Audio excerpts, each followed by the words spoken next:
Olá, estamos de volta. Bom, falando especificamente em categorias de instruções SQL, como eu falava anteriormente, eu comentava que o SQL é dividido em categorias de instruções, né? Essa divisão não é feita de forma aleatória. Essa divisão ela é feita justamente porque existem agrupamentos de comandos com funções pré-estabelecidas e que a gente acaba tendo que utilizar em determinados momentos.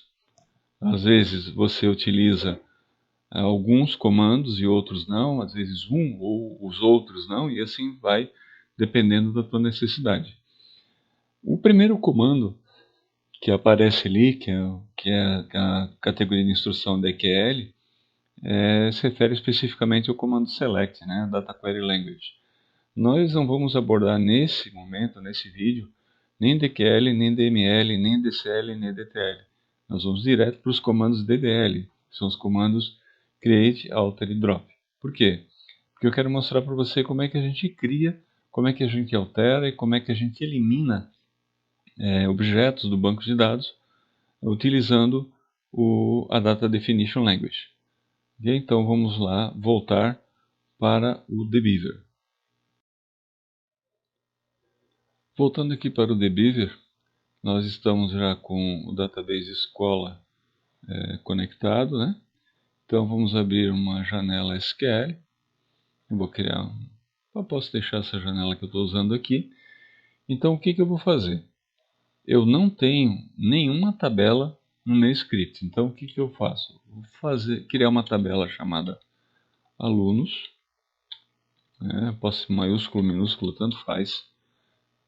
Vou dar um create table alunos. Abre parênteses, é a sintaxe normal do comando create.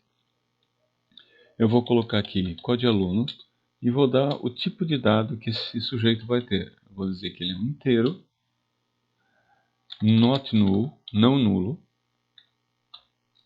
Vou criar um outro campo chamado nomeAluno, que vai ser um varchar de 40 posições, not null, ou seja, esse campo aqui em cima, o código aluno vai ser um número inteiro, né? E o varchar de 40 quer dizer que esse campo nome, independente do tamanho que ele tiver, o SQL vai calcular o tamanho correto para armazenamento. Então, se ele tiver 4 dígitos, ele vai ocupar 4. Se tiver 40, ele vai ocupar 40. Se tiver 10, ele vai ocupar 10. Então, isso vai fazer com que no armazenamento tenha um uso mais racional de espaço. Um outro campo que eu posso criar aqui seria a média do aluno, que seria um decimal, por exemplo, 4,2, ou seja, esse campo tem 4 posições de tamanho, das quais 2 são decimais. E eu não vou dizer que ele é not null, por quê? Porque em um determinado momento pode ser que o meu aluno ainda não tenha média. E eu vou criar aqui a minha primary key. Primary key quer dizer o seguinte: qual é a chave de acesso para essa tabela que não pode ser repetida? Ou seja, código do aluno pode repetir? Não, não pode. Se eu tenho o aluno 1, eu vou ter um aluno 1, o outro aluno vai ser o 2, o outro 3 e assim sucessivamente. Eu poderia ter aqui no campo código aluno, ao invés do int, um campo serial.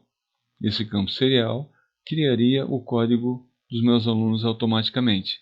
Então eu vou deixar ele como serial para facilitar a inserção dos registros. Agora que a tabela, o comando de criação da tabela está criado, eu posso selecionar tudo e dar um Ctrl Enter ou clicar aqui no Execute SQL Statement. E aí, Create Table Alunos, ele criou lá e deu tudo certo. Como que eu vou ver? Eu não estou vendo a tabela aqui ainda. Ok.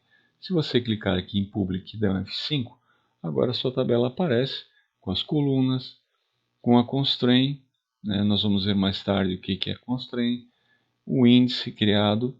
Se eu clicar aqui em índice, ele me diz qual é o campo que é índice, é o código do aluno, né? Então, minha tabela está criada. Bom, tabela criada, índices criados. Agora a gente poderia dar um alter table e criar um campo de situação, indicando se o meu aluno está aprovado ou reprovado, ou se o status dele ainda é pendente porque não houve fechamento de média. Então eu posso usar um outro comando DDL, que é o alter table, digo que coluna, que tabela que eu quero alterar, alter table alunos, add column, vou chamar de ind situac, indicador de situação, que vai ser um char de 1, e o default desse campo é igual a P, de pendente. Aqui não tem o igual. Então agora o que acontece? Se eu